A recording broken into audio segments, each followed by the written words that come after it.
Hello and welcome to Read All About It, the podcast where people talk about their favourite and not so favourite books. Join me, Paul Cuddihy, as I take each guest on the literary journey of their life, from their most cherished childhood read and a book they'd recommend to anyone, to the book they couldn't be paid to read again, and much more in between. So listen, enjoy, subscribe and spread the word about the Read All About It podcast. Hello and welcome to the latest episode of the Read All About It podcast. I'm delighted to be joined on this episode by Doug Johnstone, who is an award-winning writer, musician and journalist based in Edinburgh, whose 12th novel, The Big Chill, was published by Orenda Books in August 2020. It is the second in a 3-book series inspired by his time as a writer-in-residence with a firm of funeral directors. Doug was also previously writer-in-residence at the University of Strathclyde, where he had worked as a lecturer in creative writing. While he is also a Royal Literary Fund Consultant Fellow.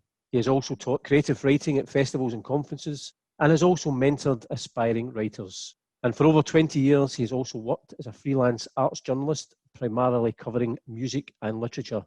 Not only that, he's also a singer, a musician and a songwriter with 3 solo EPs and 5 albums in various bands to his name. And also plays the drums for the fun-loving Crime Writers, an impressive crime writing supergroup which features Val McDermid, Mark Billingham, Chris Brookmeyer, Stuart Neville and Luca Vesti.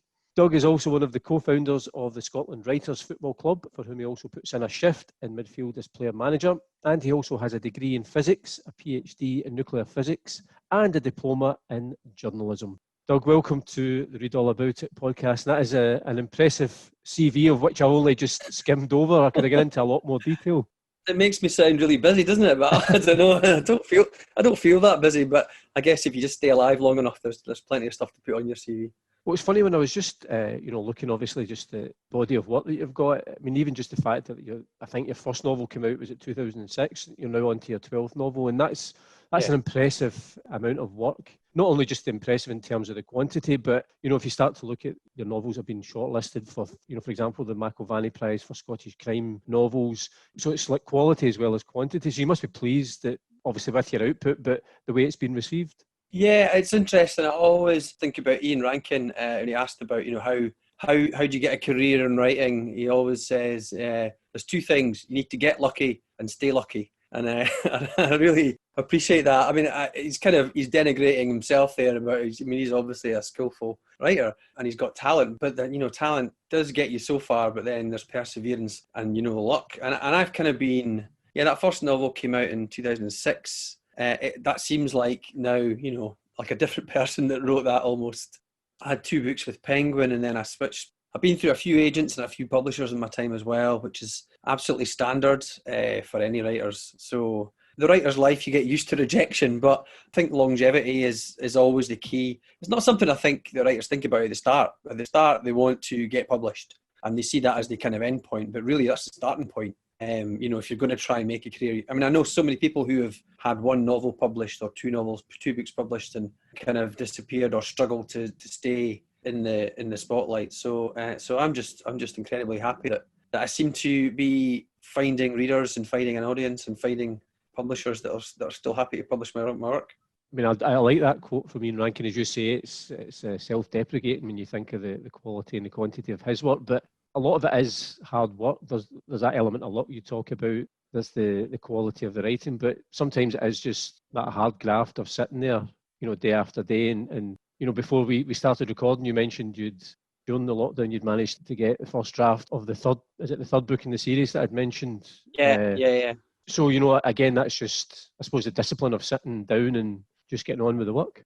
Yeah, it's really banal advice, because I'll do loads of creative writing, courses and stuff like that and events, obviously, and you always get asked, people want to steal your mojo a little bit and find out how you manage to get published and stuff, and but the real advice is always so banal. It's just get your bum on a seat and write. You learn so much by just continuing to write, continuing to read, because you get better. You improve your craft if you work diligently at it. And I found. I'm a sort of creature of routine much more now. I've got 2 kids and they're a bit older now. One's a teenager and one's 11. So I can safely go here's 2 hours when I can get some peace. That wasn't the case when the kids are small, when you can't carve out that time. But back then, I used to carve out time whenever. I mean, my first book came out just after my first child was born. I was the house husband because my wife had an office job.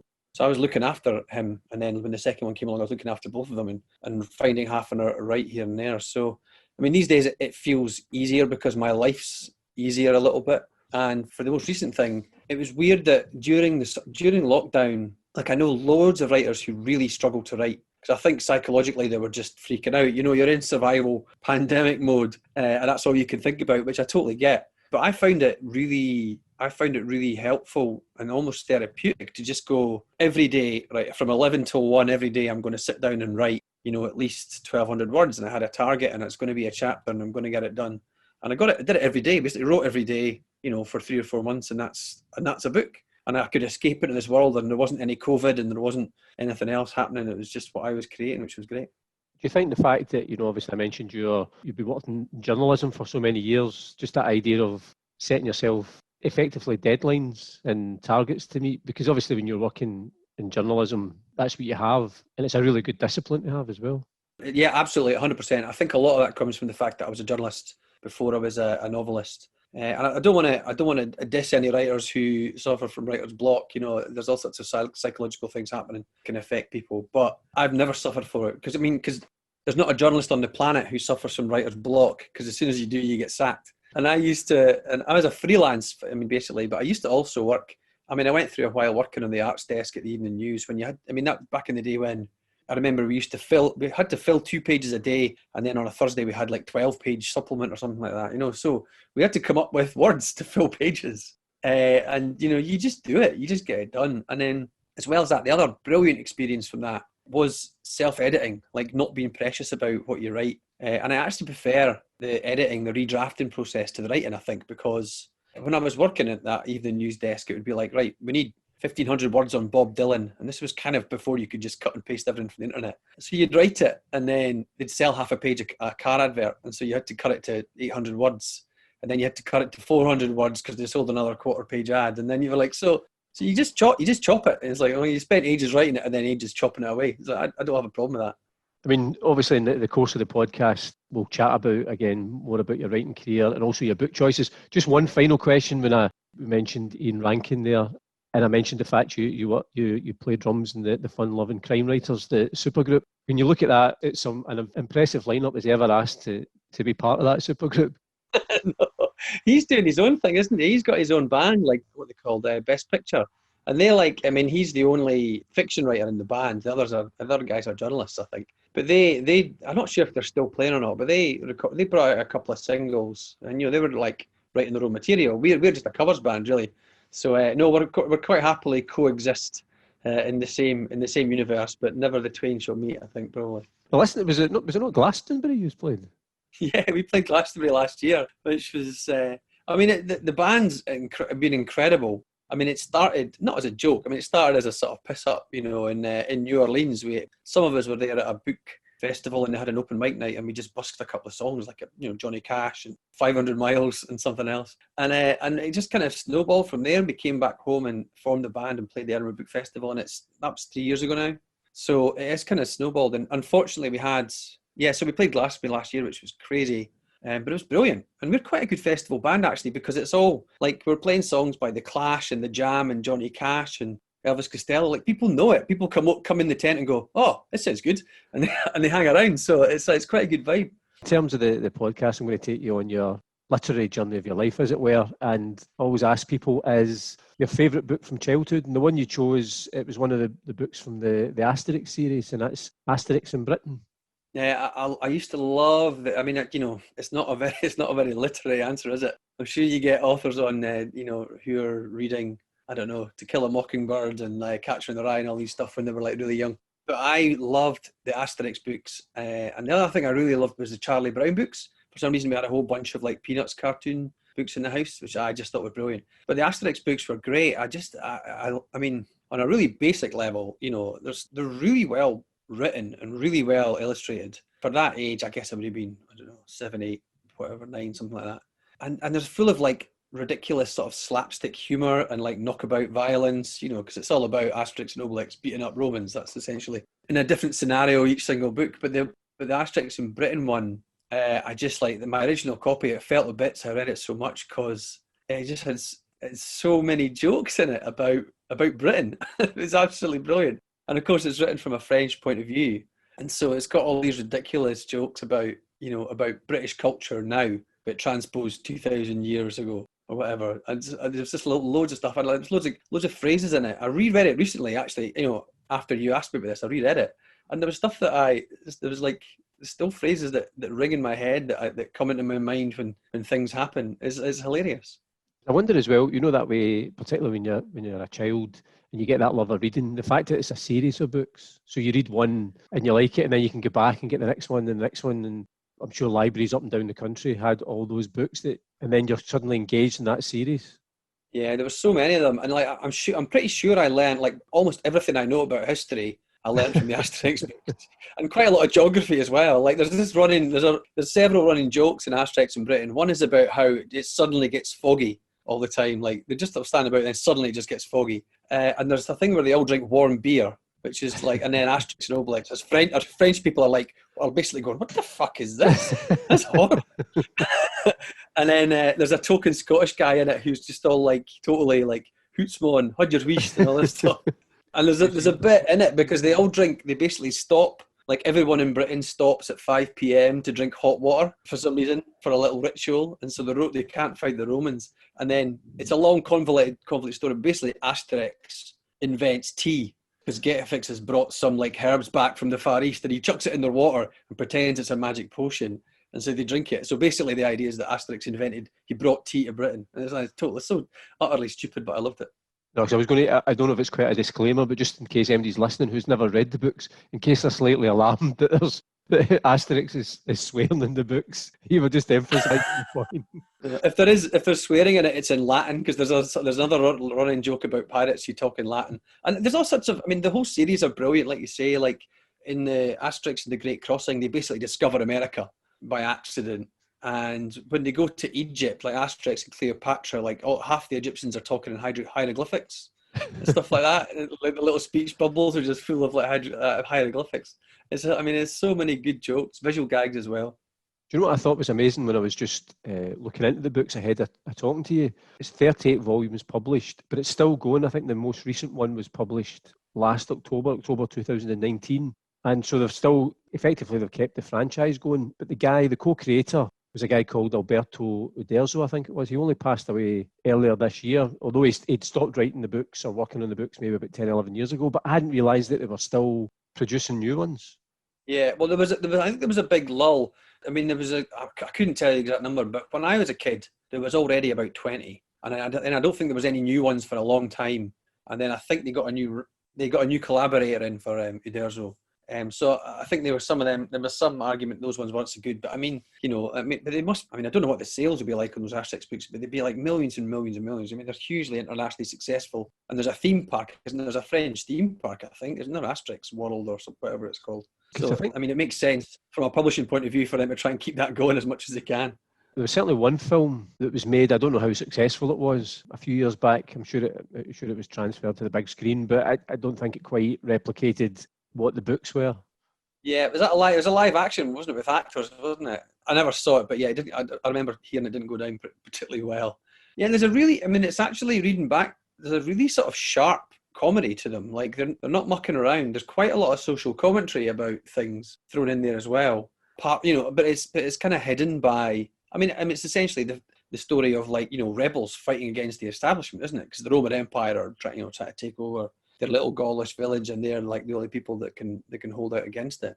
And so there's quite a lot of that stuff in there, but it's in amongst running jokes and slapstick humour, so you get away with it, I think. Because one of the things, again, the best children's books, obviously they appeal to children in a certain level, in a certain way. As you say, there's something underlying that will either appeal to adults at the time, parents, so they'll enjoy reading it, or as you say, when you go back to it as an adult, there's still bits in it that maybe you didn't realise at the time, but appeals to you on a different level then. And there's stuff I didn't really understand probably the first time. There's a scene in Asterix in Britain where Obelix gets drunk because they've got a barrel of magic potion and they confuse it with barrels of wine and beer, and they have to taste test everything to make sure. Anyway, Obelix gets drunk and he normally only drinks like boar's milk, apparently. So he gets steaming and then he has a really bad hangover. And like, so there's a whole joke about that, which of course I didn't really understand at all at the time. But it's actually really funny. I mean, they're playing it for laughs, but it's also it's slightly poignant as well. Because when he gets his hangover, he doesn't understand because it's the first time he's ever been drunk. And it's just totally bamboozled by why he feels bad. It's brilliant. Was that quite a nice experience? As you say, you just read it not that long ago, just to read it as an adult and maybe take you back, just those memories of when you were a wee guy reading it originally?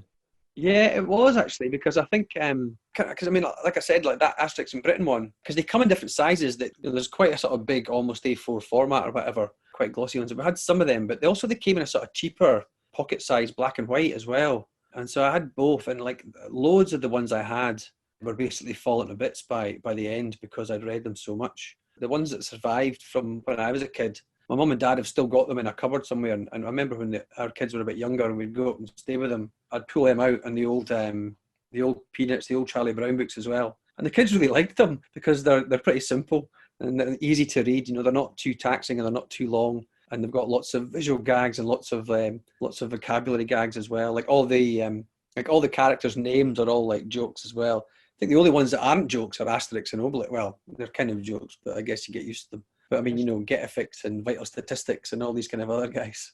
I've spoken to people before where sometimes they've gone back and revisited their favourite kids' books or books from when they were kids with their own children, and it hasn't always stood the test of time. But it's quite nice when that does, as you say, when your kids were younger and they were actually able to enjoy those books as children as well. No, it was good. I mean, they've kind of moved on now. My son doesn't really read because he's a gamer and he's just, he's a teenage boy, so it's really hard to get him interested in books. My daughter reads sort of like kind of emotional dramas about girls her age. She's into that. So, but yeah, for a little while they were into that sort of thing. And I'm very wary of that idea of passing down stuff. Because, I don't like that thing of like, you sometimes see kind of mates my age saying, oh, like my little boy was just listening to Mogwai the other day. Oh, my job's done. It's like, well, that's just you putting your own opinions onto the kids. Like, let them find their own stuff. And my music, my kids both love completely different music. My son's mad into like hardcore rap and hip hop. So it's like I'm always slightly wary of that. But it's nice when it happens. If they can get into books that you used to like as well, then great. But I wouldn't say there's anything profound about it. It gives you a nice little feeling, but so what? In terms of your own reading then, if I take you on from your favourite book from childhood, and I've kind of called it teenage student formative years, the book you've chosen, you said you were slightly older, you read it in your early 20s, but it had a massive impact on you, and that's Trainspotting by Irvine Welsh. I mean, it is a cliche for, I guess, people of my generation to name check that book, but I mean, there was certainly things. I mean, as a kid, I grew up in Arbroath, and it seemed like the back of beyond. And, for us, the big city was Dundee. And I remember, like, school, the fiction that we were reading. I mean, I was really interested in reading and writing in those days. But the stuff we got at school was just all by Oxbridge dead people. It's like, I don't think we read anything that was written in the 20th century for a long time. And I was really frustrated by that. And there was a couple of things. My dad had been an English teacher at a different school, and he handed me a couple of books. I remember Raymond Carver short stories, which were just about ordinary people.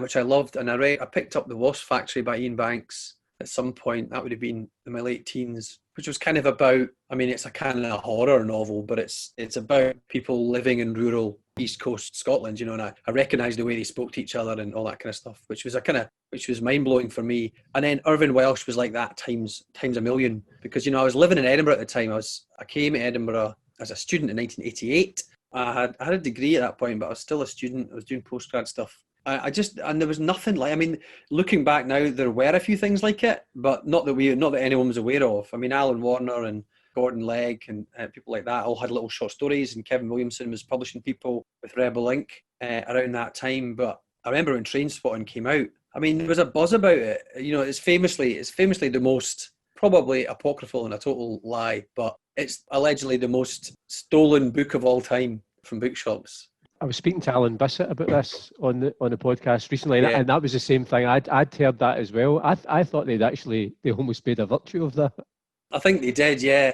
And there was a ridiculous quote on it saying, I remember on the front cover saying, "This book deserves to be bigger than the Bible," or something like that. I mean, it was classic sort of early 90s Britpop bullshit marketing, but it worked, And this is a few years before the film came out. But it was like, there was nothing like it. There was nothing, I hadn't come across anything like it. And the book itself is quite weird. It's I know Irvin a bit, and he would be the first to say he doesn't think it's his best book because he didn't really know what he was doing. It was really a collection of just stories and tales. He was just writing down stuff about the world he saw around him and the people he knew and things like that. And it gradually sort of coalesced. I mean, it is a bit all over the place structurally and stuff like that, but the language of it and just the energy of it and the people it was depicting and the kind of lives that they were living, it was a massive eye-opener. And I think a whole generation of writers in Scotland were suddenly aware that they could write about everyday stuff that they saw about them, and it could be literature. Stuff like that obviously had happened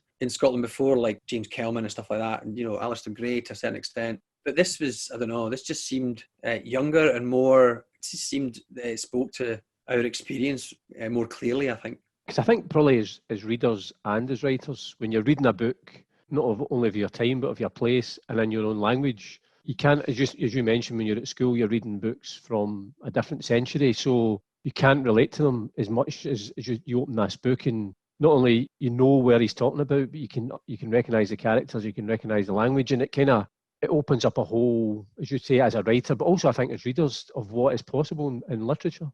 Yeah, it really does. It basically gave an entire generation of people permission to write. Honestly, it really did. Which it seems weird to say that, but it's just, it's like that. The thing about representation now, you have to see it to be it, which is usually used in reference to, race and stuff like that. But it certainly was the case. It felt like for me and for people like me who were trying to, I was writing short stories then, but I didn't think, I'd certainly had no concept of getting them published or anything like that. I didn't even know if there was a publishing industry in Scotland, and I knew that, if there was one, it was in London and it was full of posh people. So it was kind of amazing to me that a book like Trainspotting even got published in the first place. And I think it would be quite, I think Irvin has probably said this, that a book like that would struggle to get published now, weirdly, because I think the industry is a lot more conservative than it used to be, certainly in the UK. And I don't think a book like that would get the necessary attention that it maybe got back then because it was so new, I think. You mentioned there that you were already writing short stories, and again, when I was giving the introduction, it's obviously quite a different career path you've chosen from maybe what you were studying originally. You had a degree in physics, PhD in nuclear physics, and you worked in the aeronautics industry for a while, and then you've gone completely obviously focused on the writing. But was that always something that was there within you?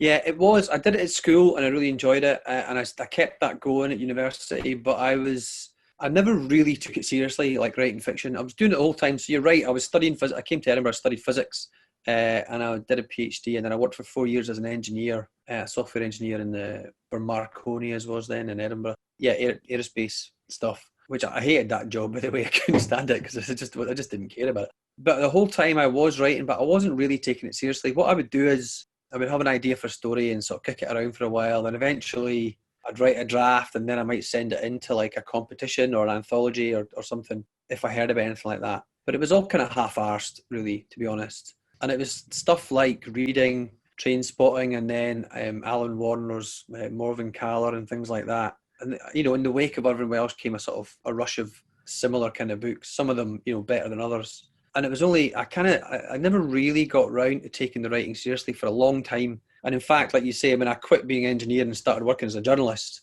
And it was then, I think, that I started to take my fiction writing seriously because I was writing for a day job. Like I was probably busier than I ever had been because I didn't have a 9-to-5 thing anymore. But what I found was working as an engineer, I would do 9 to 5 and then I would just come in and just be wiped out. I had no energy, no creative energy. I'd have a few beers and a smoke and just crash out. And I couldn't stand it, basically. Compared to that, when I started freelancing, I was busier than ever, hustling for work. But I was writing for a living. I was interviewing bands. I was going to gigs. I was writing book reviews, restaurants, films, features, anything, honestly, anything, lifestyle stuff. And so I was just kind of got into the habit of writing and really enjoying writing. And it still took a while. But then I thought maybe short stories aren't for me. And I started to work on a novel, which, took years because I didn't know what I was doing, and then got rejected. But, it was the start. It was the start of the journey for me, that definitely. I mean, in terms of, you said you were obviously writing short stories and then kind of working on a novel. Had you had any short stories published during that time at all, or was it something that you were just working away in the background? No, thankfully no, because I'm sure they were terrible. And it's so long ago that they're probably on like floppy disk or something. I'm sure I don't have them anymore. No, I hadn't have anything published. The first thing I ever got published was my first novel, Tombstoning, which was not the first novel I wrote actually, because I wrote The Ossians, which was my second published novel. I wrote a version of The Ossians first because I was in bands. That's why I was doing music journalism. Partly is because I knew loads of folk in bands, and I was basically hanging out at the venue in Edinburgh 5 nights a week. And so The Ossians was about an unsigned indie band who fall apart in a tour of Scotland. Is that right about what you know? I was using a lot of my own experience of playing like shitty little venues and when no one comes to see you.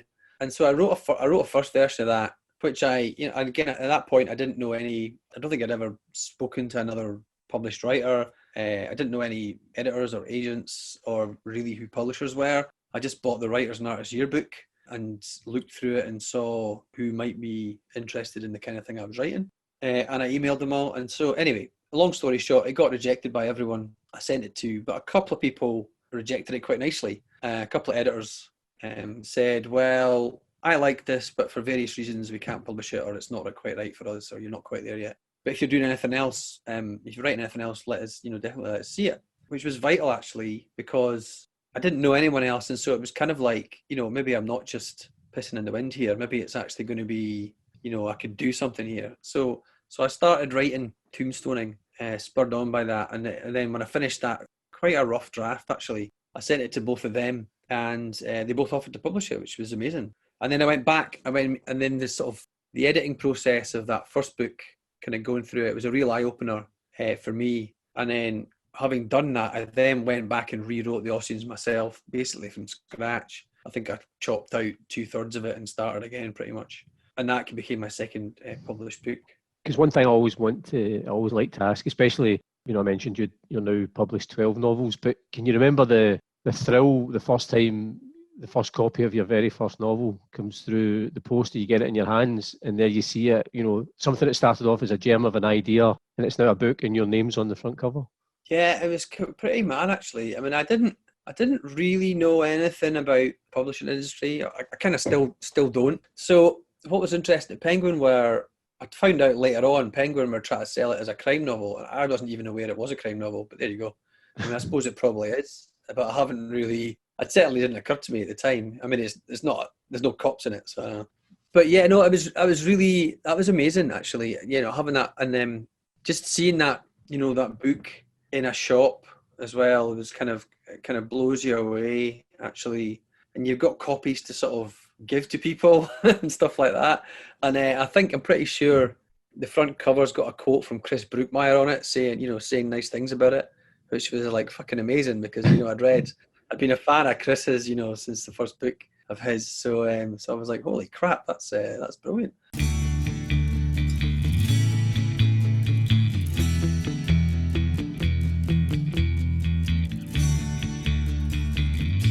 You're listening to Read All About It podcast with me, Paul Cuddy, and my guest, Doug Johnstone. Doug, we're on to the third book in the podcast choice, and that is a book that you would recommend to anyone. And the book that you've gone for is Come Closer by Sarah Gran. Yes, I love this book. You quite often get asked which writers do you know are underrated, and I think Sarah Gran is the worst offender on that. She's the most underrated writer, I think. I love her book. She's a brilliant writer. She's American woman. She has now published 6 novels, I think. So the first 3 were all kind of separate standalones, and this was her second book or third book, Come Closer, and they're all very different. She's now kind of in the last few years she's written she started writing a crime series about a kind of private investigator called Claire DeWitt, which, by the way, are absolutely brilliant books. Those 3 books are absolutely terrific. But this book, Come Closer, I don't even know where to start, right? It's a novella, right? It's really short. You could read it, honestly, in one sitting. And it's kind of, the central premise is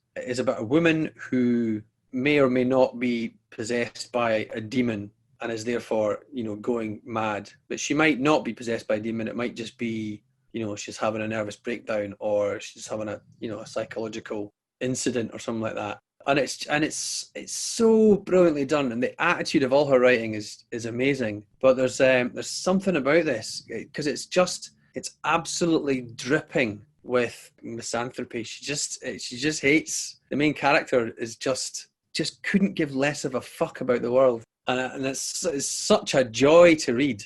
And considering she hasn't written any other horror, I mean, all the other books are really, the first one's kind of literary, the latter ones have been crime. I mean, but the horror element of it is just sort of drip fed. I mean, it's gradually, nothing, you're not quite sure. She's hearing noises about the house, and sort of weird things are happening and they're not quite sure. And sort of little odd things happen for the first 50 pages. And then it gradually escalates and escalates until it takes you to a place that is unbelievably dark. And yet you're still laughing kind of through it, because it's kind of like the absolute balls to write that, I think, is incredible.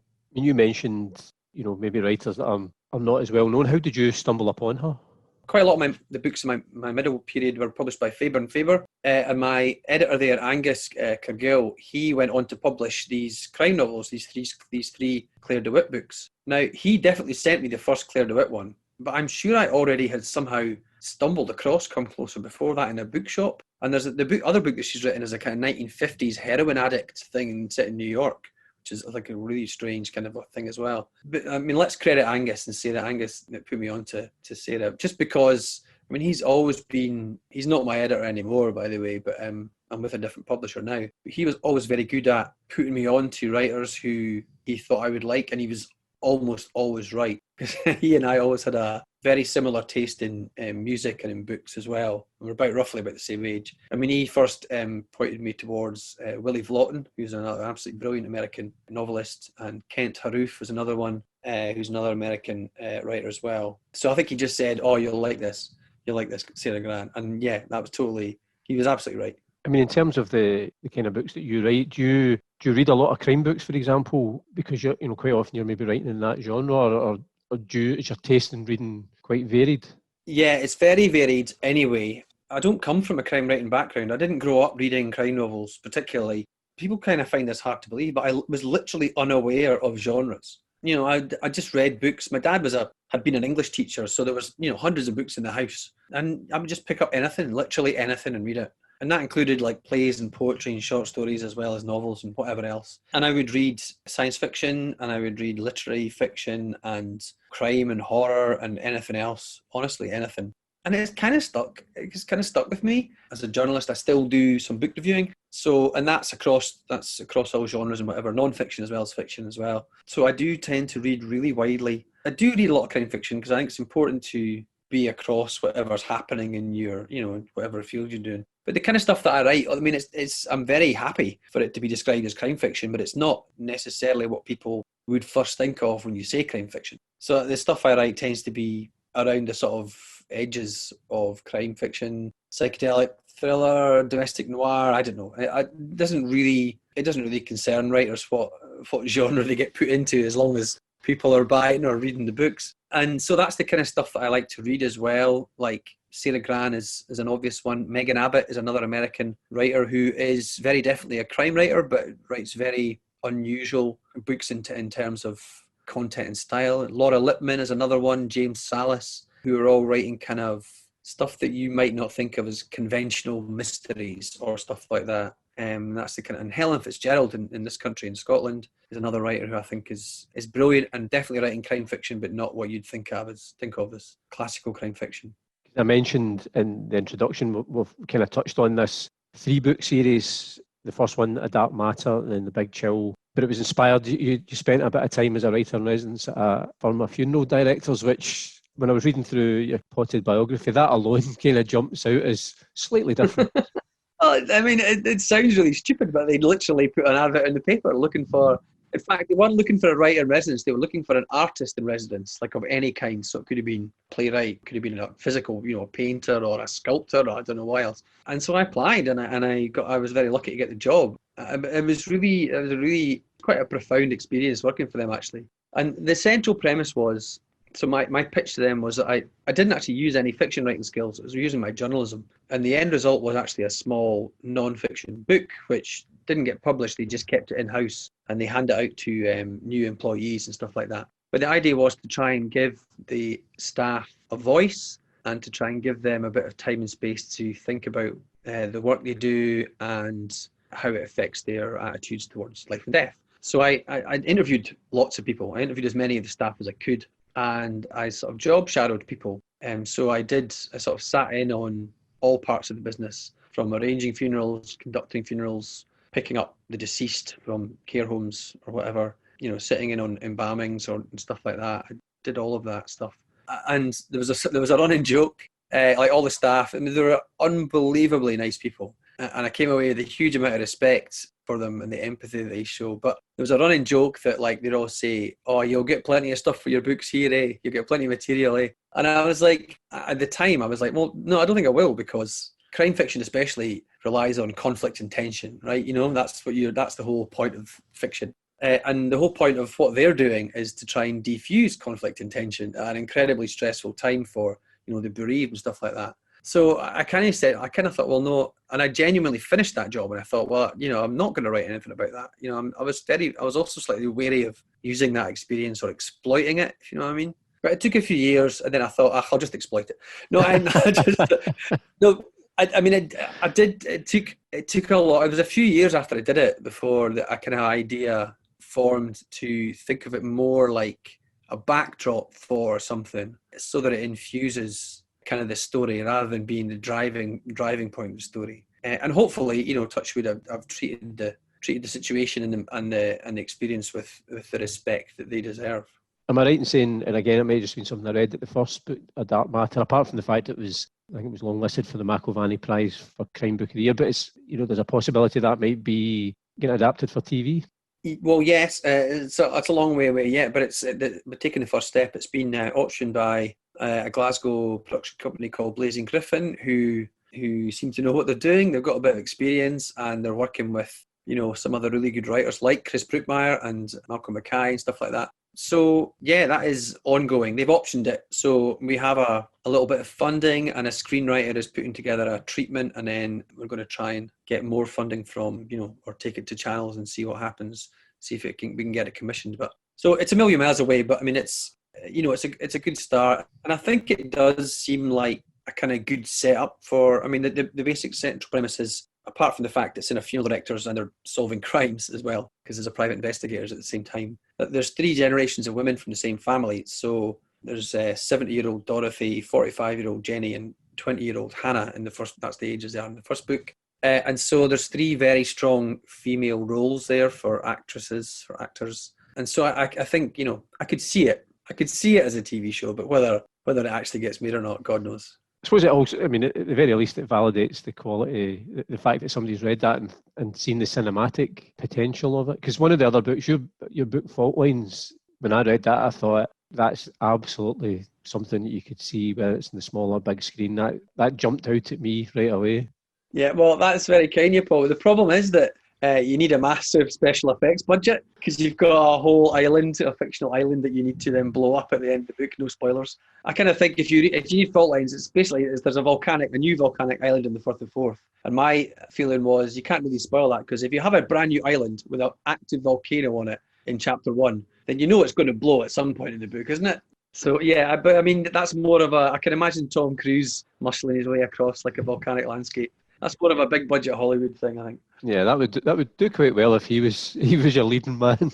In terms of your book choices, I take you from the book that you would recommend to anyone to a book that you couldn't be paid to read again. And you obviously, again, you've mentioned it already that in the course of your work as a journalist, you've reviewed countless books, some that you've obviously liked better than others. So I suppose it's difficult to then pinpoint one. And like other people have chosen, when they've chosen this, and again, it refers to what you said to me. You said you don't want to name writers that are still alive. So a couple of people have actually deliberately chosen somebody that's dead because they can't offend them then.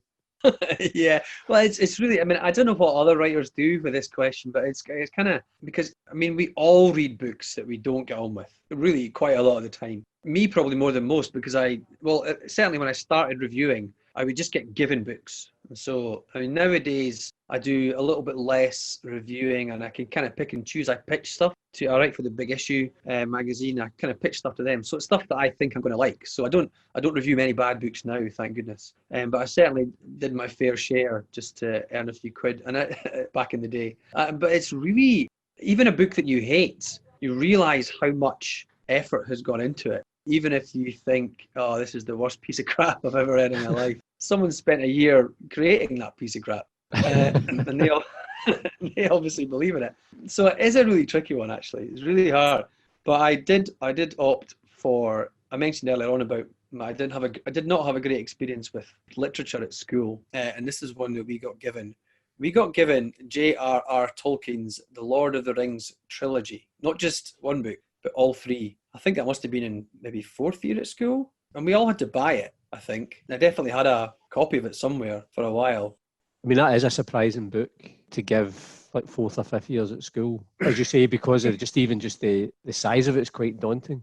Yeah, I couldn't really understand. I mean, don't get me started on that English teacher. We did not get on at all. But it's like I couldn't understand. It was all just like hobbits and dwarves and like elves and stuff and like wizards. I was like, oh, what is this? I just could not get on with it. And it's like, have you read any Tolkien? It's like I've read The Hobbit. I've never read Lord of the Rings. Well, The Hobbit was kind of almost designed as a children's book, wasn't it? I think it was meant to be for a younger audience, so it's kind of slightly more simple.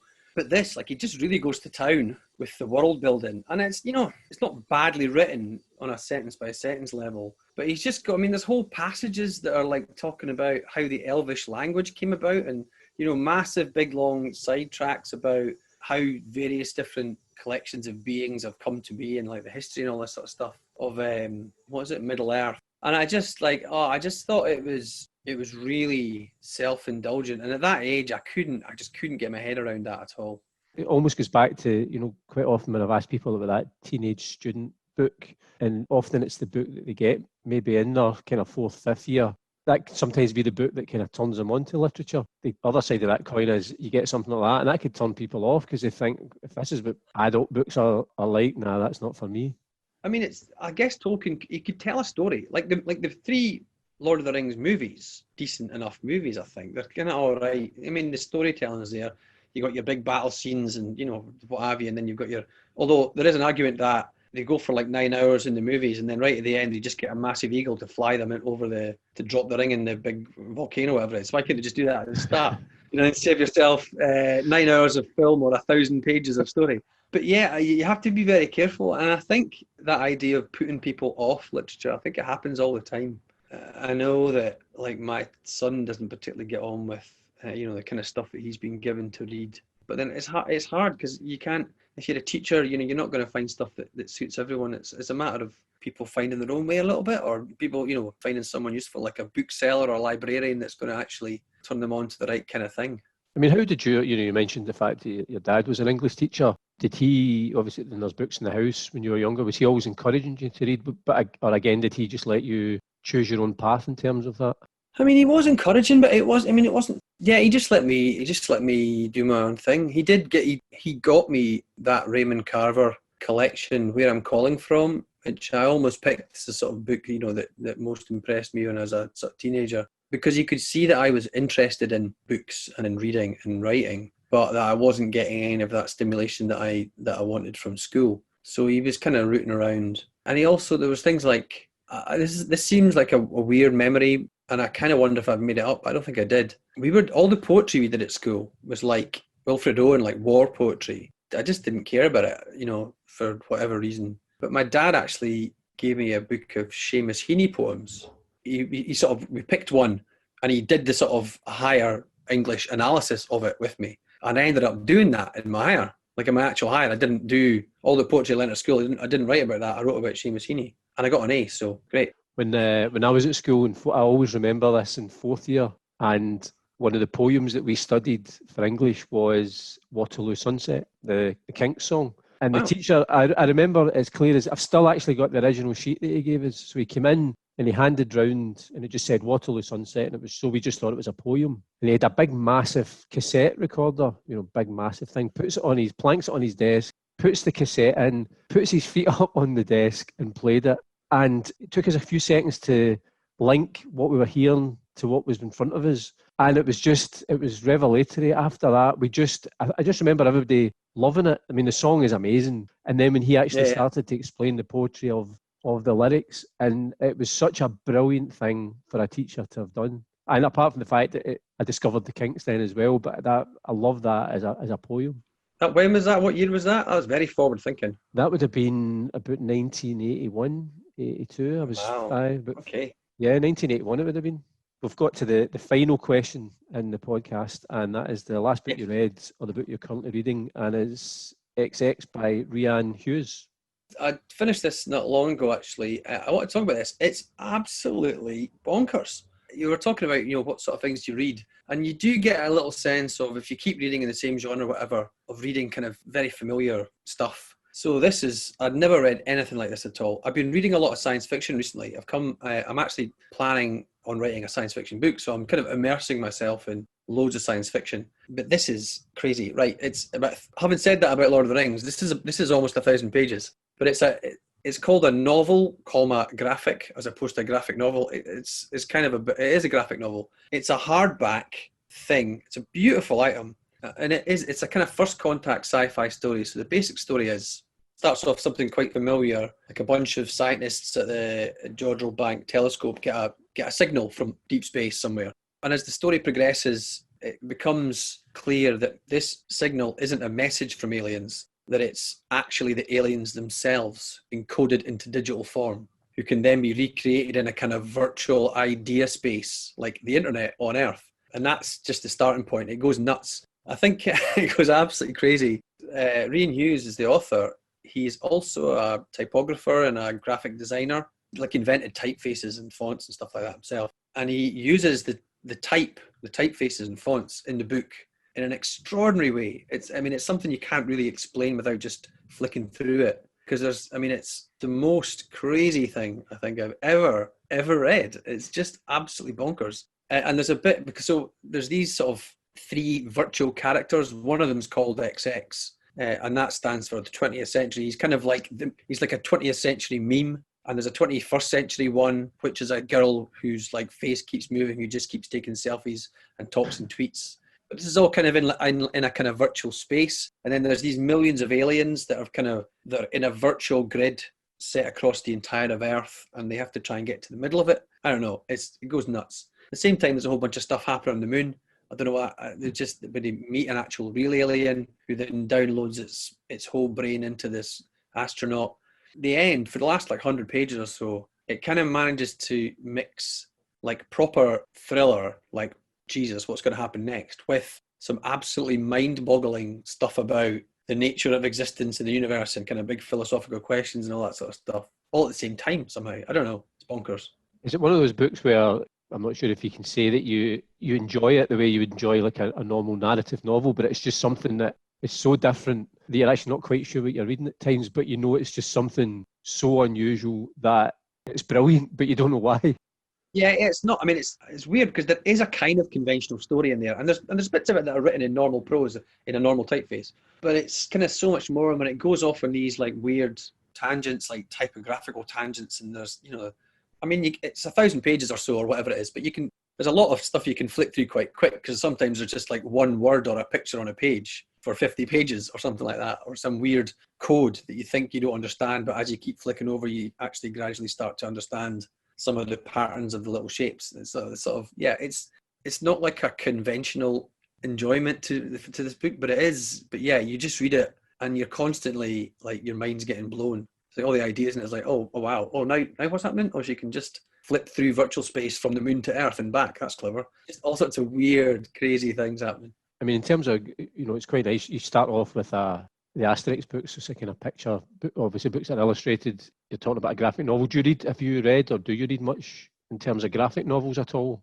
I do. I've been reading more of that kind of stuff, a lot more actually recently. There's a few writers there's one, Adrian Tomine, who just had a graphic memoir out. He's a cartoonist for the New Yorker and stuff like that. But he also does, his last book was called Killing and Dying, which was a brilliant collection of graphic short stories, I want to call it. It was kind of like individual little stories, but they're beautifully drawn and incredibly poignant kind of stories. And that was brilliant. The other one that I love, that I bought 3 of his books, is Simon Stalenhag. It's a Swedish guy who writes the kind of big format hardback things that are like 1980s, like retro sci-fi.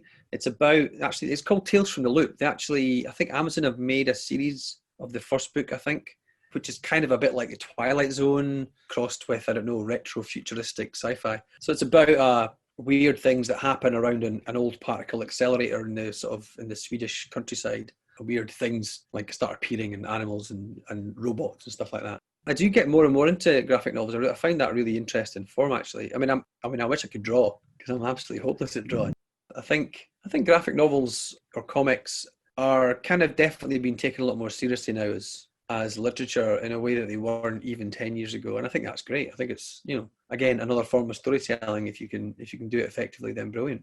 You mentioned the fact that you're now planning on doing an sci-fi novel. That's obviously a completely different challenge for you as a writer, because at first thought I'm thinking that must be quite freeing, because you make up your own universe, you make up the kind of own parameters of what you want to write about, but that still presents its own challenges, because you can't just write anything. It still needs to be believable within whatever world that you're writing about.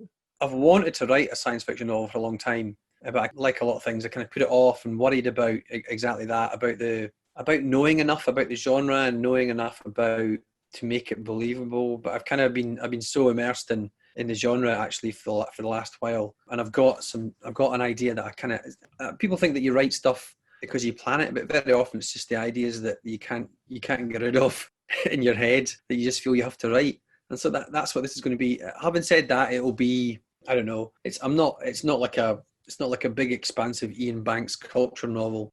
Sadly, no one can write them except for Ian, I think. But it's definitely going to be. It's not going to be, is it a little bit maybe sciencey, or maybe is it a bit? No, it's definitely going to have science fiction in it. But it is another interesting challenge. It's a deliberate attempt to challenge myself again. I did that with the Skelf books, with these trilogies. That's the first time I'd written more than one book with the same characters, and that was deliberate as well. 3 different points of view as well. So I think, like most writers, you're always trying to challenge yourself. Otherwise, you just get bored trying to write the same book again and again. So that's what I'm doing here, trying to write some crazy ass science fiction. I mean, I take it, again, you touched on it earlier on, that idea of, as a journalist, you couldn't have the luxury of writer's block, because how do you earn any money then, or how do you keep a job? And in terms of your job now as a writer, I take it there's never just one idea. There's, as you say, there's other ideas bubbling under. Maybe one day you're working on something completely different, just because that idea just wants to push itself out, and something will eventually emerge as the one that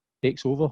Yeah, and stuff always takes, I find anyway, stuff can take years, like years and years. Like I had can be 10 years or longer between initially getting an idea or just thinking I want to write about this, and actually, and not sitting down explicitly to work on it, but just sort of eventually something bubbles to the surface, or you find the right format or right vehicle or the right kind of characters for the thing you want to write about or whatever. It could take absolutely forever. And there's no point in trying to force it. I mean, I've never really... I've got loads of ideas for stuff. But I think if we were to try and force like an idea that wasn't ready yet, then you would really struggle. And hopefully, I'll touch wood, I haven't had that experience yet. Long may that continue. Because one of the other things I was going to ask, and again, I've read various things online of some just writerly discussions of the challenges that the kind of the lockdown and the pandemic will cause, particularly to contemporary writers, because people might have been working, as you say, somebody could have been working on something for a while,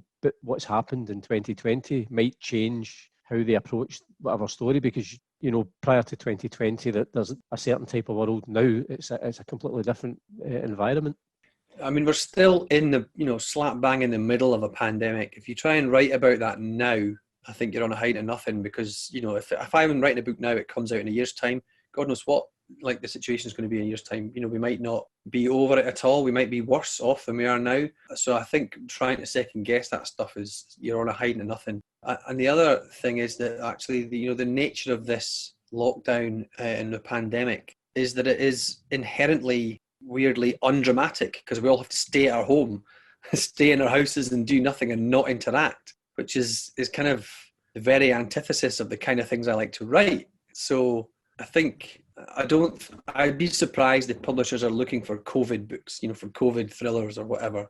God forbid if one comes out, I'll not be reading it, because I think people have had enough of it that they don't want to read about it just now. But it's a tricky one. My Skelf books they're kind of contemporary, they're in the now, but they're not specifically dated. So it could be last year, it could be pre-pandemic. And I haven't made any allowances in the third book that I wrote for it. But but again, that'll probably come out this time next year. So depending on what the situation is, I might have to address it, or I might have to make out that it happened before. I just think it's hard to do anything for sure now because we're still up to our neck in it, And you mentioned, quite early on about the fact that you'd written the first draft of the third book in this series. And are you now at that point where, again, you touched on the fact you'd really love the editing process? Is that the point that you're going to get back into it and then go on to the next draft and change it up or edit it or do whatever before you send it out into the world? Well, yeah, I'm doing the second draft now and quite enjoying that. And then it's a few more weeks of that, and then probably a third draft, and then let my agent see it and get some feedback, and then a fourth draft, at least maybe a fifth, and then let my editors see it, and then there'll be more edit structural and otherwise for that. And so that all takes time. And at any point, depending on, there'll be discussions about things like COVID, or whether we are just going to ignore it and set the book in 2019, or take a chance and see what happens. I mean, it wouldn't be central to any book that I would write, but if you're setting the book in a world where COVID has happened, then you have to at least acknowledge that, because my books especially are kind of usually as realistic as possible in terms of setting and time and that kind of stuff. And I'm very kind of particular about physical geography, for example, and things like that. So if I was to set a book in, if it comes out in 2021 and it's set in 2021, then it will have to be with an acknowledgement that COVID has happened or is happening. And I suppose the other thing, finally, I was just going to ask in terms of, we touched on it again, the fun-loving crime writers. Are you still banging away in the drums just in the house, keep making sure you're still in time for when you can all get together again? Yeah, I am. The drum kit's right here in my office. It's the only place that there's room for it. So yeah, I'm still drumming away, having a bit of a practice, and we've got a little WhatsApp group with the band, and we're just absolutely champing at the bit, kind of waiting for, we're definitely not going to be playing any gigs this year, and God knows about next year, but if we can even, if travel situation gets better and we can maybe try and get a rehearsal day somewhere to be in a well-ventilated room together, and hopefully, fingers crossed, we can try and get back to some of that normality. Absolutely. Well, listen, Doug, it's been a real joy talking to you about books and music and everything else. If anybody wants to find out any of Doug's book choices, just go to my website, www.paulcuddihy.com, and every guest on the podcast has their own page. And I just list the books and the various book choices. But as I say, I've really enjoyed the book chat, and good luck with all the book projects that you're working on. Cheers. Thanks very much, Paul. It's been a pleasure. Thanks for listening to the Read All About It podcast, and I'd love to hear what you thought about it. You can get in touch via Twitter at ReadAllAbout20, on Instagram at ReadAllAboutItPodcast, or you can send an email to readallaboutit@paulcuddihy.com. If you've enjoyed the podcast, subscribe, leave a review and spread the word. If you haven't enjoyed it, say nothing to anybody. But I do hope you can join me, Paul Cuddihy, next time on the Read All About It podcast. And in the meantime, keep reading.